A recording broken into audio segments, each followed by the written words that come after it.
Hello friends, જય શ્રી કૃષ્ણ. સ્વાગત છે તમારું માય કિચન ગુજરાતીમાં. આજે આપણે બનાવીશું ખીરું વગર બળી. આપણે શહેરમાં ખીરું ઇઝીલી મળતું નથી, તો આજે આપણે રેગ્યુલર દૂધમાંથી બનાવીશું બળી, જેને બલી મલાઈ કે ખરવસ પણ કહેવામાં આવે છે. આ પહેલાં પણ મેં બળીની રેસીપી શેર કરેલી છે અને તમે લોકોએ ખૂબ પસંદ કરી છે. તો આજે આપણે સ્ટ્રોબેરી ફ્લેવરની એક નવી જ ટ્રીકથી રેગ્યુલર દૂધમાંથી બનાવીશું બળી. જો તમને આજની રેસીપી ગમે તો લાઈક કરજો, શેર કરજો અને આજ સુધી તમે મારી ચેનલમાં નવા હોય તો ચેનલને સબસ્ક્રાઈબ કરી દેજો અને બાજુમાં આવેલા બેલ આઇકનને પ્રેસ કરી દેજો, જેથી આવનારા બધા જ નવા વિડીયોનું નોટિફિકેશન તમને મળી જાય.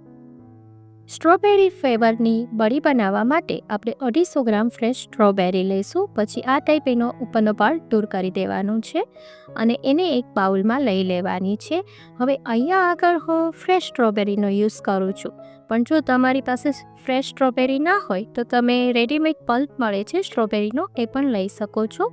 હવે એક બાઉલમાં પાણી લઈ એની અંદર આપણે 1 ચમચી મીઠું લઈશું અને થોડું લીંબુનું જ્યુસ લઈશું અને આ રીતે એને હાથેથી થોડું રબ કરી અને 10 મિનિટ માટે એને પલળવા દઈશું. આ રીતે આપણે લીંબુ અને મીઠાના પાણીમાં વોશ કરીશું, જેથી સ્ટ્રોબેરીની અંદર જે બેક્ટેરિયા, કચરો, માટી હોય તે ઇઝીલી દૂર થઈ જાય છે, જો બધું જ એમાં આવી જાય છે.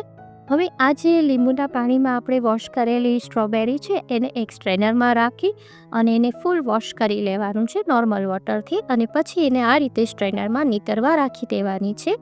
આ રીતે એકદમ કોરી થઈ જાય પછી એનો જે ઉપરનો પાર્ટ છે એ આપણે થોડો દૂર કરી લેવાનો છે, ટીટીયાનો પાર્ટ હોય એ, અને પછી એને આ રીતે નાના પીસમાં આપણે એને કટ કરી લઈશું. જો આ રીતે બધી સ્ટ્રોબેરી મેં કટ કરી લીધી છે. હવે એક મિક્સર જાર લઈશું અને એમાં આપણે બધી સ્ટ્રોબેરી લઈ લેવાની છે. હવે આની એકદમ સ્મૂથ પલ્પ બનાવવાનો છે. આપણે આ ટાઈપનો એકદમ સ્મૂથ પલ્પ બનાવીશું. જો આ ટાઈપ બનાવી લીધો છે, હવે એને પણ આપણે સાઈડ પર રાખી દઈએ. હવે આપણે બળી બનાવવાની તૈયારી કરીએ.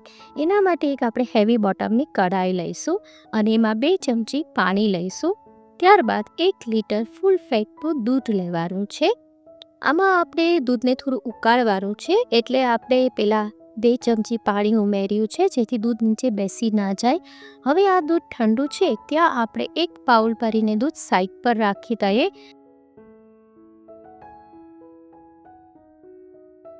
અને હવે જે બાકીનું દૂધ છે એને આપણે ગરમ કરવા રાખવાનું છે. ગેસની ફ્લેમ ઓન કરીશું અને આપણે આ દૂધને થોડું ગરમ કરવાનું છે. હવે એની અંદર આપણે 1 કપ ખાંડ લઈશું. અત્યારે આ માપ બરાબર છે, પણ જો તમે ઓછું સ્વીટ ખાતા હોય તો તમે થોડું ખાંડનું માપ તમારી રીતે સેટ કરી લેજો. હવે એને હાઈ ફ્લેમ પર આપણે દૂધને ગરમ કરવાનું છે, એટલે કે ખાંડ ઓગળે ત્યાં સુધી એને ગરમ કરવાનું છે. હવે એ ગરમ થાય છે ત્યાં આપણે ગેસની ફ્લેમ થોડી સ્લો કરી અને સાઈડ પર જે આપણે દૂધ રાખેલું છે ઠંડુ દૂધ, એને 2 પાર્ટમાં ડિવાઈડ કરી લેશું. આ રીતે એક બાઉલ લેશું અને એમાં હાફ કરી લેશું. જો આ રીતે બંને દૂધ આપણે લઈ લીધા છે. આ ઠંડુ જ દૂધ છે. હવે એમાંથી 1 બાઉલ આપણે સાઈડ પર રાખી દઈએ અને જે બીજું બાઉલ છે એમાં આપણે હાફ કપ મિલ્ક પાવડર લેવાનો છે અને એને એકદમ હલાવી અને મિક્સ કરી લેવાનું છે, એટલે કે લમ્સ ફ્રી બનાવી લેવાનું છે. જો આ રીતે સરસ મિક્સ કરી લેવાનું છે, એમાં લમ્સ ના રહેવા જોઈએ એ રીતે આપણે મિક્સ કરીશું. હવે એની અંદર આપણે 1/4 કપ કોર્નફ્લોર ઉમેરીશું. એને પણ મિક્સ કરવાનું છે અને એમાં પણ ગાંઠા ન રહે એ રીતે સરસ સ્લરી જેવું બનાવી લેવાનું છે. જો આ રીતે આપણે મિક્સ કરી લઈશું, એકદમ સ્મૂથ પેસ્ટ જેવું બની જશે. જો આ ટાઈપ આપણે બનાવવાનું છે. હવે આપણે જે સાઈડમાં દૂધ ઉકળે છે ખાંડ નાખેલું, એમાં આપણે આ જે દૂધ છે એને રેડતું જવાનું છે અને હલાવતા જવાનું છે. આ રીતે ધીમે ધીમે રેડતું જવાનું અને હલાવવાનું. પછી હવે થોડું આમાં દૂધ ઉમેરીને પણ આપણે બધું લઈ લઈએ. હવે આને આપણે થોડું ગરમ કરવાનું છે, કારણ કે કોર્નફ્લોર છે એટલે એને પણ થોડો ચડાવવો પડશે ને, એટલે આને આપણે લો ટુ મીડિયમ ફ્લેમ પર ગરમ કરીશું. હવે જો આ રીતે 2 થી 3 બોઇલ આવે ત્યાં સુધી આપણે એને ઉકાળવાનું છે, એટલે આટલું થીક થતું જશે અને કોર્નફ્લોર સરસ ચડી જશે અને મિલ્ક પાવડરથી એ દૂધ ઘાટું થઈ જશે. જો આ ટાઈપ થઈ જાય પછી આપણે ગેસની ફ્લેમ સ્લો કરી દેવાની અને જો આ રીતે ચમચામાં એનું એક કોટ થઈ જશે, એ ટાઈપ આવી જશે. જો આ ટાઈપ થોડું ઘાટું બનવા લાગશે. આ ટાઈમે તમે હલાવતા રહેજો, કારણ કે કોર્નફ્લોર હોય છે એટલે ફટાફટ એ ઘાટું થતું જશે. અને હવે આપણે આ ટાઈમે જે સ્ટ્રોબેરીનો પલ્પ બનાવ્યો છે તે એમાં એડ કરવાનો છે. એને પણ એમાં એડ કરી દઈશું.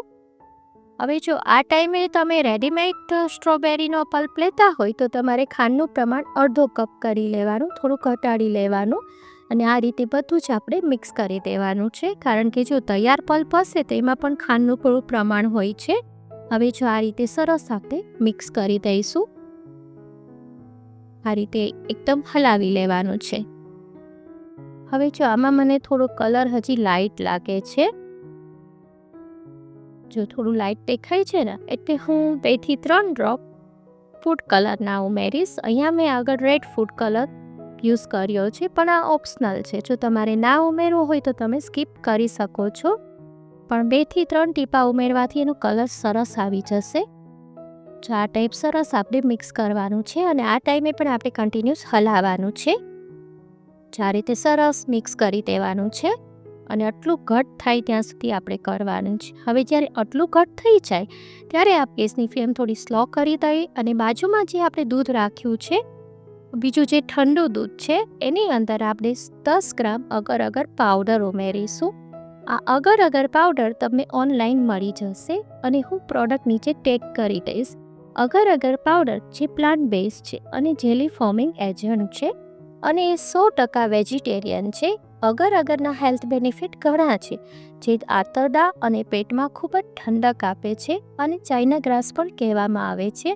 હવે જો અગર અગર પાવડર ઠંડા દૂધમાં ઉમેરી અને સરસ એને આ રીતે સ્લરી બનાવી દેવાની, લમ્સ ફ્રી બનાવી દેવાની છે.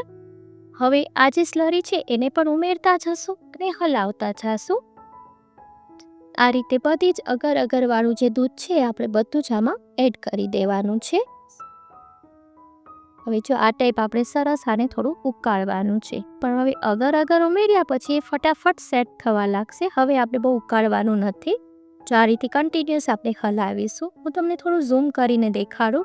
જો આ ટાઈપની આપણે કન્સિસ્ટન્સી જોવે છે, જો આ ટાઈપની આટલી ઘાટી થઈ જશે, આ ટાઈપનું થઈ જાય ત્યાં સુધી આપણે એને ઉકાળવાનું છે. લગભગ અગર અગર ઉમેર્યા પછી 2 થી 3 મિનિટમાં એ બનવા લાગે છે.